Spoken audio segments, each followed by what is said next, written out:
कौन सा पर्ची वाला बाबा? देखो छतरपुर में एक दुकान खोल के बैठा है, दुकान आडंबर की दुकान, पाखंड की दुकान, और कहता है हम पूरी दुनिया का इलाज पर्ची से कर देंगे। अबे नालायक 28 साल के लड़के, अगर तेरे चमत्कार में इतनी दम होती तो दिल्ली से यात्रा में निकला और दूसरे दिन मुंह में थर्मामीटर लगा के क्यों बैठा था? खुद बीमार हो गया तो उसके मुंह में बुखार चेक करने वाला थर्मामीटर और दाहिने हाथ में बीपी चेक करने की मशीन। मैंने तुरंत कहा क्यों डॉक्टर को बुला रहा है, थोड़ा गोबर खा ले, थोड़ा गौमूत्र पी ले, अपने आप ठीक हो जाएगा। नहीं, लेकिन एक और बात कह के अपनी बात समाप्त करूंगा। धीरेन्द्र शास्त्री तो जैसा है सो है, उसका एक गुरु है, गुरु नहीं, टकला तो बहुत छोटा सा है, उत्तराखंड का है, चाहे जब जप लेंगे उसको, चिंता मत करो। एक गुरु है उसका, ऐसे ऐसे करता है, ऐसे ऐसे, देखा? उसकी ट्यूबलाइट खराब है, बोलो खराब है। कभी तो कहता है कि पत्नी इंजॉयमेंट का साधन है, बस इंजॉय कर लो पत्नी से। अबे नालायक, तूने शादी नहीं की, तुझे कैसे पता पत्नी इंजॉयमेंट का है कि नहीं? इसका जवाब दे सकता है क्या? जब तूने शादी नहीं की तो तुझे पत्नी का एंजॉयमेंट कैसे पता? और दूसरा सवाल, लोग कहते हैं संतोष वर्मा ने बच्चियों का, महिलाओं का अपमान कर दिया। संतोष वर्मा सामाजिक समरसता की बात करे तो अपमान, और वो अंधाचार जब इस देश की नारी शक्ति को मनोरंजन का साधन बताता है। उसका ही शिष्य धीरेन्द्र शास्त्री कहता है प्लॉट खाली है, अगर सिंदूर नहीं भरा है तो कब्जा कर लो। ये महिलाओं के बारे में बोलता है। और कल क्या कह रहे हैं, एक देवकी नंदन नाम का कोई नया नालायक आया है मार्केट में, आया है, मालूम क्या कह रहे? बोले हमारे बच्चे तो शारीरिक संबंध बनाने की जरूरत नहीं, हम मंत्रों से ही पैदा कर देते हैं। मैंने कहा कैसे करते हैं भाई ये? मंत्रों से बच्चे कैसे पैदा करते हैं? बोले हम जंगल में रहते थे, तपस्या करते थे, टाइम ही नहीं मिलता था घर जाने का। तो दामोदर पूछ रहा है देवकी नंदन तुझसे भी और धीरेन्द्र शास्त्री तुझसे भी, ईमानदारी से बताओ मंत्र से ही पैदा हुए कि कहीं और से पैदा हुए? क्योंकि मंत्र से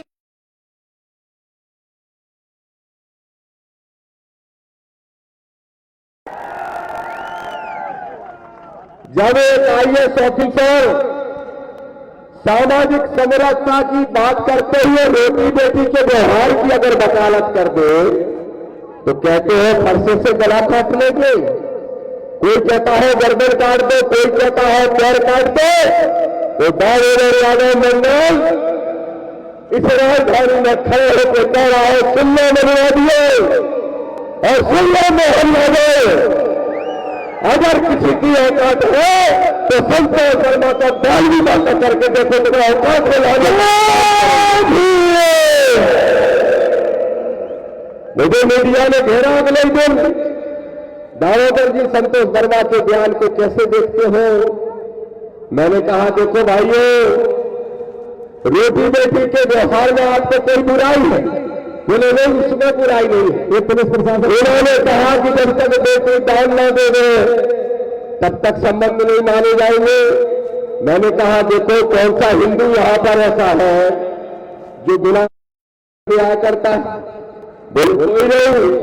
मैंने कहा कौन सा रिश्ता ऐसा है जो संबंध में नहीं बनता? बोले कोई नहीं। तो फिर मैंने कहा संतोष वर्मा ने क्या तुम्हारी पूछ दबा दी क्या? फिर संतोष वर्मा ने क्या गलत बोल दिया? और मैं आपसे कहता हूं भाइयों, जब संतोष वर्मा जी और आजाद के ऊपर हमला चालू हुआ और आजाद समाज पार्टी ने, भीम आर्मी ने, ओबीसी महासभा के लोगों ने, हमारे बड़ी संख्या में आए नौजवान साथी जैस के लोगों ने जब आवाज लगाई तो मनुवादी घबरा गए।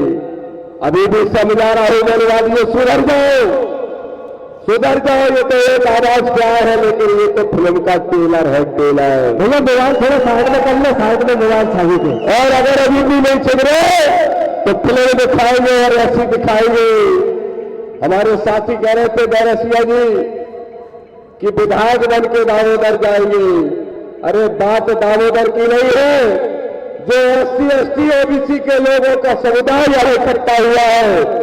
हम विधायक बन के नहीं, हम श्यामला हिल में जाएंगे और मोहन यादव की कुर्सी पर काबू देने का काम करेंगे। बोलो तैयार हो? तैयार हो? अब मनुवादियों, अगर ज्यादा बात करोगे, लेकिन तुम कहते हो कि अगर SC ST OBC ने अपराध कर दिया तो हम मार डालेंगे। अरे मेरे भाइयों, एक बात ध्यान से सुनो, ये जो मनुवाद है ये कहां से पनपा? ये मनुवाद का अगर सबसे बड़ा कोई सुरक्षा कवच है तो ये हिंदू धर्म है, हिंदू। मैं पूछना चाहता हूं मेरे भाइयों, जरा जवाब दो। मेरे भी सरकारी रिकॉर्ड में लिखा है दामोदर यादव कौन है, हिंदू है, धर्म के नाम पे लिखा है। लेकिन मैं OBC के लोगों से, ST के लोगों से, SC के भाइयों से पूछना चाहता हूं, जरा जवाब दो। क्या आपको ऐसा धर्म चाहिए जो कथा पढ़ने पे आपकी चोटी काट लेता हो? क्या आपको ऐसा धर्म चाहिए जो छोटे से झगड़े में किसी की चोटी उखाड़ देता हो? अरे मेरे यादवों, तुमसे भी कहना चाहता हूं यादवों, सुन लो, दामोदर मंडल कह रहा है, सुन लो मेरे यादवों, जानबूझ के तुम्हारी ही चोटी उखाड़ी जा रही है। और मालूम, रीवा में जो रोहित की चोटी उखाड़ी, वो रोहित की चोटी नहीं, मनुवादियों ने मोहन यादव की चोटी उखाड़ने का काम किया है। अरे मोहन बाबू, फिर भी गूंगा बन के बैठे हो। मैं जानता हूं तुम्हारी औकात, मैं जानता हूं तुम्हारी हैसियत। तुम मुख्यमंत्री के पद पर सिर्फ नाम के लिए बैठे हो। असल में तुम इस घर के मालिक नहीं, किराएदार हो, जिस दल की तुम राजनीति कर रहे हो। और बताओ मेरे भाइयों, दामोदर की बात अगर सही है तो आवाज से आवाज लगा के बताओ, क्या हम अगला शासक किराएदार को बनाएंगे कि अपने मालिक को बनाने का काम करेंगे? मेरे भाइयों, रोज अपमान हो रहा है। पहले एट्रोसिटी एक्ट जब बना था, जब बाबा साहब ने सोचा था, कल्पना करी थी, तो सिर्फ SC और ST के भाइयों के लिए बनाया था। उनने तो सोचा ही नहीं था कि कुशवाहा को मंदिर में पैर धुलवा के पिलवाएंगे पंडित जी। उनने तो सोचा नहीं था कि जाटव को पेशाब चिटाई जाएगी। और उनने तो सोचा नहीं था कि लोधी को, कुर्मी को, पाल को, कुशवाहा को, गुर्जर को जातिगत गालियां दी जाएंगी। अरे मेरे पिछड़े वर्ग के भाइयों, ये आदिवासी भाई तो कब के सुधर गए? आदिवासी भाई कब के सुधर गए? ये मानते हैं बिरसा मुंडा को, ये मानते हैं बाबा साहब को, ये मानते हैं हमारे सारे उन महापुरुषों को, लेकिन पिछड़े वर्ग के लोगों तुम किसको मानते हो? जवाब दो यादव, गुर्जर, दांगी, रावत, कुर्मी, लोधी, जवाब दो इस बात का, तुम किसको अपना माई बाप मानते हो?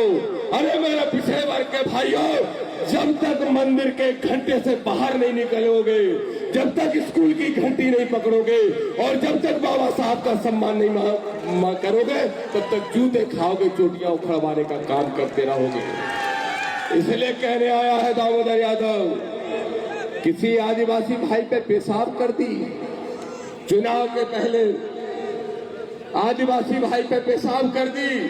हमारा भाई लोकेश मुजाहिद खड़ा है, जय संगठन खड़ा है, मनुवादियों तुमने माँ का दूध पिया है, तो अब किसी आदिवासी को छू के देखो तो मैं मार मार के भूत बनाने का काम करूं। और आज एक बात और कहूंगा, जल्दी खत्म करूंगा अपनी बात। देखो मेरी लड़ाई जो है, क्या है मेरी असली लड़ाई दामोदर की? आडंबर, पाखंड और अंधविश्वास के खिलाफ। और मैंने किसको टारगेट किया पता है? किसको? नाम बताओ, कौन सा बाबा है 28 साल का? कौन सा पर्ची वाला बाबा? देखो, छतरपुर में एक दुकान खोल के बैठा है, दुकान आडंबर की दुकान, पाखंड की दुकान, और कहता है हम पूरी दुनिया का इलाज पर्ची से कर देंगे। अबे नालायक 28 साल के लड़के, अगर तेरे चमत्कार में इतनी दम होती तो दिल्ली से यात्रा में निकला और दूसरे दिन मुंह में थर्मामीटर लगा के क्यों बैठा था? खुद बीमार हो गया तो उसके मुंह में बुखार चेक करने वाला थर्मामीटर और दाहिने हाथ पे बीपी चेक करने की मशीन। मैंने तुरंत कहा क्यों डॉक्टर को बुला रहा है, थोड़ा गोबर खा ले, थोड़ा गौमूत्र पी ले, अपने आप ठीक हो जाएगा। नहीं, लेकिन गौमूत्र तुमको पिलाएंगे मेरे पिछड़े वर्ग के लोगों, और इसलिए पिलाएंगे ताकि तुम शिक्षा जैसी शेरनी का दूध ना पी सको। मेरे भाइयों, तुम्हें जगाने के लिए आया है तुम्हारा भाई दामोदर। कब तक जिएगा? मर जाएगा किसी दिन दामोदर, मर जाएंगे किसी दिन विनय रतन, मर जाएंगे किसी दिन लोकेश मुजाहिद, सुनील बैरसिया, मर जाएंगे मेरे भाई चंद्रशेखर आजाद। तुम कब जागोगे? रोते रहोगे, मूर्तियां लगाते रहोगे और बाद में फोटो चढ़ाते रहोगे। मेरे भाइयों, जाग जाओ। 2028 में इसी भोपाल में नीला झंडा गाड़ के बाबा साहब का संविधान लागू करने का काम करना है और अपनी सरकार बनाने का काम करना है। एक और बात कह के अपनी बात समाप्त करूंगा। धीरेन्द्र शास्त्री तो जैसा है सो है, उसका एक गुरु है, गुरु ने टकला तो बहुत छोटा सा है, उत्तराखंड का है, चाहे जब लेंगे उसको, चिंता मत करो। एक गुरु है, उसका ऐसे ऐसे करता है, ऐसे ऐसे, देखा? उसकी ट्यूबलाइट खराब है, दोनों खराब है। कभी तो कहता है कि पत्नी इंजॉयमेंट का साधन है, बस इंजॉय कर लो पत्नी से। अबे नालायक, तूने शादी नहीं की, तुझे कैसे पता पत्नी इंजॉयमेंट का है कि नहीं? इसका जवाब दे सकता है क्या? जब तूने शादी नहीं की तो तुझे पत्नी का एंजॉयमेंट कैसे पता? और दूसरा सवाल, लोग कहते हैं संतोष वर्मा ने बच्चियों का, महिलाओं का अपमान कर दिया। संतोष वर्मा सामाजिक समरसता की बात करे तो अपमान, और वो अंधाचार जब इस देश की नारी शक्ति को मनोरंजन का साधन बताता है। उसका ही शिष्य धीरेन्द्र शास्त्री कहता है प्लॉट खाली है, अगर सिंदूर नहीं भरा है तो कब्जा कर लो। ये महिलाओं के बारे में बोलता है। और कल क्या कह रहे हैं?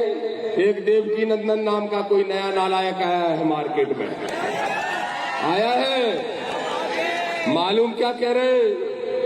बोले हमारे बच्चे तो शारीरिक संबंध बनाने की जरूरत नहीं, हम मंत्रों से ही पैदा कर देते हैं। मैंने कहा कैसे करते हैं भाई ये? मंत्रों से बच्चे कैसे पैदा करते हैं? बोले हम जंगल में रहते थे, तपस्या करते थे, टाइम ही नहीं मिलता था घर जाने का। तो दामोदर पूछ रहा है देवकी नंदन तुझसे भी और धीरेन्द्र शास्त्री तुझसे भी, ईमानदारी से बताओ मंत्र से ही पैदा हुए कि कहीं और से पैदा हुए? क्योंकि मंत्र से पैदा कोई नहीं हो सकता है, आप भी जानते हो, विज्ञान भी जानता है। इसलिए दामोदर यादव कहने के लिए आया, मेरे भाइयों, मेरे ओबीसी के भाइयों, अपमानित होना बंद कर दो। ठीक कहा लोकेश ने, जब दलित पे आपत्ति आए तो पिछड़ा लड़े, और जब पिछड़े पे संकट आए तो आदिवासी लड़े, और कोई आदिवासी को अपमानित करे तो तीनों भाई एक साथ ऐसे खड़े हो जाए जैसे आज खड़े हैं। ये शपथ लेके जाओ, एक कसम खा के जाओ मेरे भाइयों।